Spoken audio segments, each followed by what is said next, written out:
Ici, nous allons parler d'un personnage intriguant, de quelqu'un qui a bouleversé son époque, mais sauf que ceux qu'on appelle les juifs actuellement, dans les faux juifs, ont pris son histoire, ont changé sa couleur, ont changé le lieu de ses aventures, de sa mission, ainsi de suite. Ils ont tout modifié et on l'a fait passer pour le sauveur des Hébreux, ainsi de suite, dans celui qu'on appelle Moïse.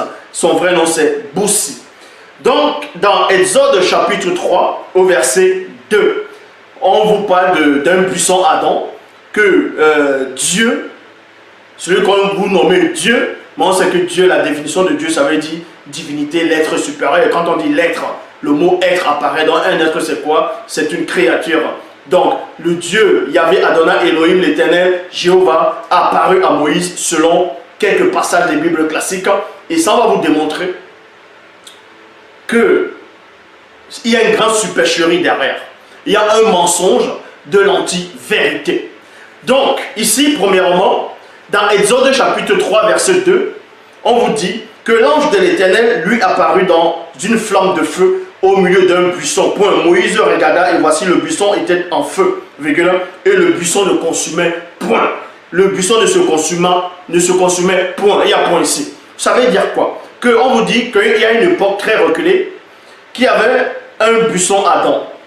Il y avait du feu dessus, mais ça ne consumait pas. Donc ça brûlait, mais c'était toujours là, ça ne consumait pas. Et Moïse, on vous dit il gardait les troupeaux de son beau-frère, pas son beau-frère, mais de son beau-père, qui est Jethro. Et à un moment, il est allé là-bas. Et quand il arrive, on lui dit d'enlever ses souliers, parce que c'est un endroit saint, ainsi de suite. Et là, on vous dit qu'il y a l'ange de l'Éternel qui est apparu à Moïse sur le buisson, au milieu du buisson.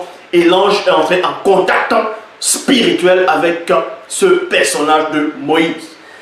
Déjà, quand on dit l'ange de l'Éternel, déjà l'Éternel, ce n'est pas le Créateur.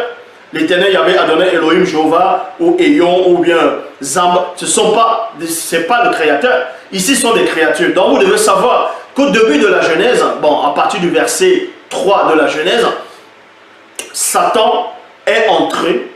On va vous dire en gros, les faux juifs ont trafiqué l'histoire. Satan est entré au milieu du peuple noir. Il a commencé à séduire beaucoup de personnes. Il a fait ce qu'on appelle l'usurpation d'identité. Il s'est fait passer pour le Créateur par rapport aux non-initiés, par rapport aux scribes, par rapport à ceux qui étaient déjà corrompus. Donc il faisait constamment son apparition au milieu du peuple pour égarer le peuple, pour séduire les gens, pour séduire l'homme noir, pour les taper de sa spiritualité originelle. C'est pour cela que quand on vous dit que ceux qu'on appelle Adam et Ève dans les Bibles classiques actuelles, dont Moto et Muto, quand ils ont péché, ils ont eu honte, ils ont entendu la voix de l'Éternel, la voix de Dieu parcourir le jardin vers le soir. Dans d'autres versions, on dit, ils ont entendu ses pas. Mais le fait de dire que ses pas, il est en train de cheminer, de marcher dans le jardin sur le sol là, il est déjà dans la création des contenus. Or, Loba, le créateur unique, vrai et véritable, rien ne le contient, même on avait expressément fait comprendre cela dans une révélation en disant, voici les cieux et les cieux ne peuvent le contenir.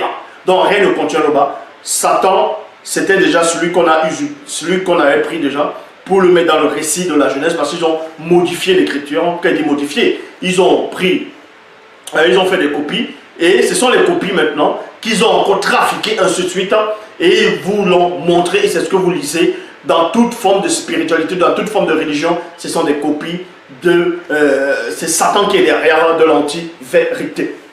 Ils ont monté l'histoire de celui qu'on appelle Boussi, dont ils l'ont mis Moïse, ils ont changé sa couleur, sa peau, comme j'ai dit. Ils ont monté toute une autre histoire pour que vous puissiez adorer Satan comme le créateur. Et pourtant, Satan, c'est une créature.